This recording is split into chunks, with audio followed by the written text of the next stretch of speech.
I once heard a saying that stuck with me. The mountains don't care who you are, only if you can survive them. I used to think it was just something old-timers said to scare off tourists, but after what happened out here, I can tell you there's a lot of truth in that. The thing is, out here trouble comes quiet. One day you're splitting wood just trying to keep the cold at bay, and the next you're staring down a storm you never asked for. It all started on a morning so calm, the wind barely bothered the pines. I was out behind my cabin, my place carved out of the mountain by calloused hands and stubborn will, when the silence got cut by the soft crunch of gravel. Not the rough rumble of a hunter's truck, not the careless stomp of hikers, but something careful, precise. I looked up, and there she was, a tall woman in a red blazer, boots too new for dirt, sunglasses perched low like she expected to find something filthy. The kind of confidence you can't buy in stores, only at an HOA meeting. She marched right up to my gate, private property carved deep so nobody could claim they missed it, and looked at me the way folks look at a snake in the road. "You're Matt Donovan, right?" Didn't bother with her own name, just launched right in. She didn't want a conversation. She wanted a transaction. "I'm here about your cabin." I should have known right then this wouldn't end with a handshake. She talked about prime elevation and views and developing the hell out of this. All I heard was someone trying to buy something that wasn't for sale. She said her group Mountain Crest Estates was expanding and that my land was the last piece of the puzzle. She even tried to sweeten the deal with cash, fast closing, buy 3 more places somewhere flatter. I let her say her piece, then I told her simple as I could, not for sale. She tried to smile, but it came out thin and mean. "We will get this land, Mr. Donovan. One way or another." The threat was as cold as the wind off the ridge. She spun on her heel tires, spitting rocks as she left, but not before yelling, "You'll hear from us soon." That's the thing about people like her, they don't believe no is an answer. And I could feel it standing there as the sun cut across the trees. I'd just become her project. But she didn't know me, not really. I'd spent years around people who thought money or muscle meant power. Folks like that don't realize that out here neither one counts for much. I put up new cameras that night. Not because I was scared, just cautious. Out here you learn to feel when the wind's about to change. And sure enough, the next morning it did. This time it came with the rumble of a V8 engine, and the kind of swagger that only comes from knowing you can break more than just rules. Her husband. I didn't need an introduction. 6.5 feet muscles fighting the seams of his shirt boots heavy enough to break rocks. He called me the guy who thinks he's bigger than the HOA. Tried the old routine, implied something bad might happen to my place unless I played ball. Offered $1.2 million covering closing costs, all of it. Just had to say yes. But I'd played this game before. I told him to turn around and go back to HOA land. He didn't like that, didn't like me not flinching. He grabbed my shirt thinking I'd back down. But here's the thing, brute force only works on folks who haven't already survived worse. In 3 seconds he was on the ground staring up at me, his pride leaking into the gravel. He threatened court. I told him to try it. He left in a cloud of dust, but I knew that was just the beginning. Paperwork came next. A letter, no stamp of course, just HOA letterhead and a list of imaginary violations. They accused me of all sorts of nonsense, building without permits, illegal structures, easement disputes. I read it with my morning coffee, then scanned it for my lawyer, Tom. Burned the original in the barrel out back. Nothing burns quite like an empty threat. Tom's a good man. Ex-Army like me with a love for burying petty tyrants in their own paperwork. He dug through the filings and found the complaint wasn't even approved by the HOA board, just Karen's signature. Illegal, but that never stopped people like her. Didn't take long before the sheriff's deputy showed up. Young guy, not jaded yet.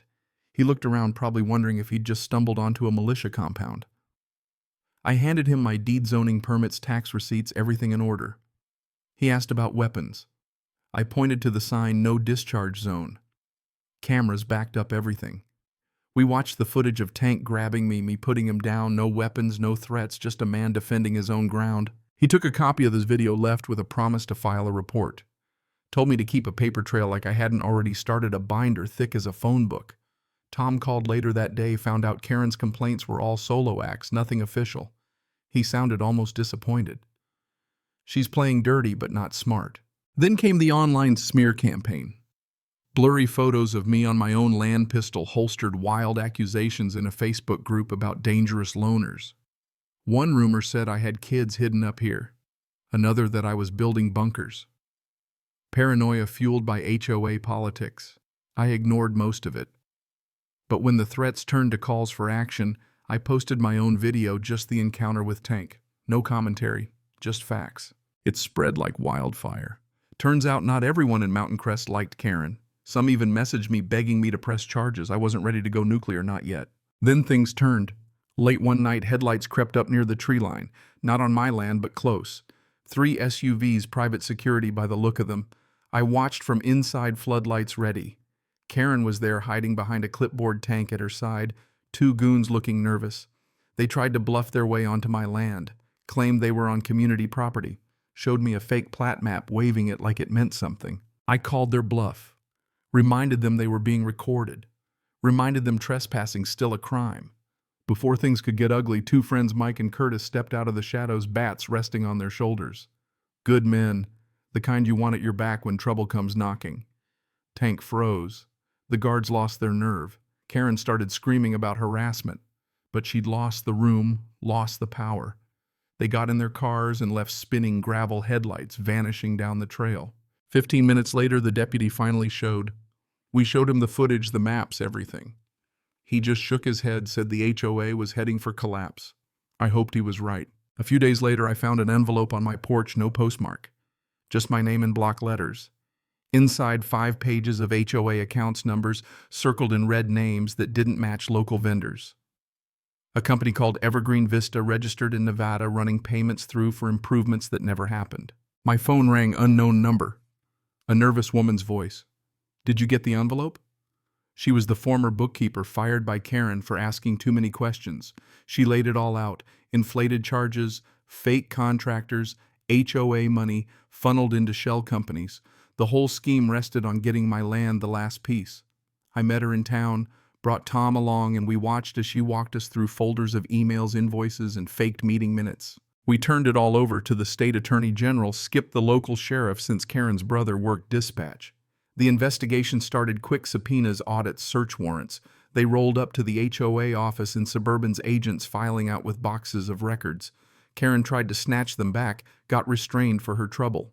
Tank showed up yelling, but nobody was listening anymore. Later, the sheriff called me down to see the maps. Karen submitted, one real, one forged, both stamped with a cousin's notary seal.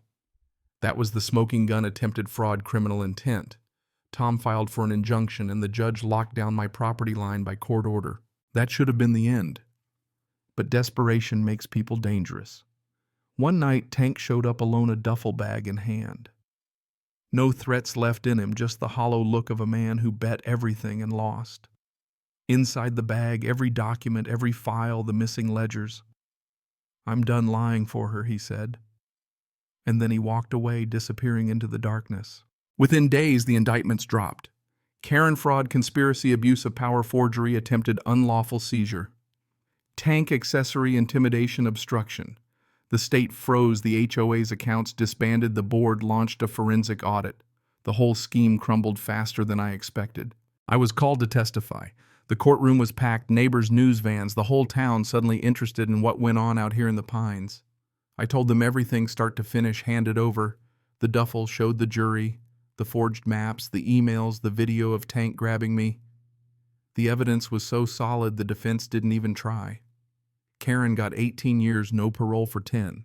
Tank got 7. The HOA was dissolved, my land permanently protected, title cleared, and the money stolen returned to the residents.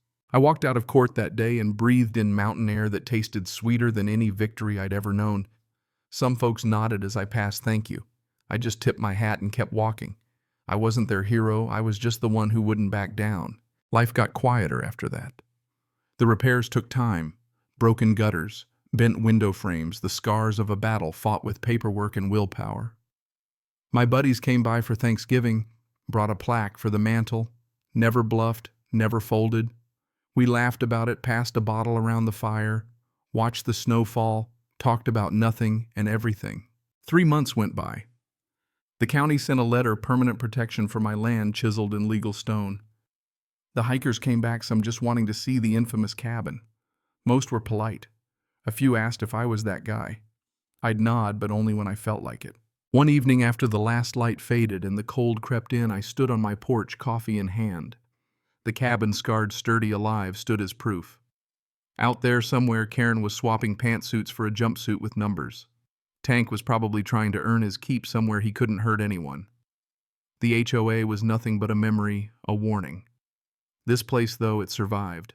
And I'm still here, still standing, still home. So let me ask you, where do you draw the line?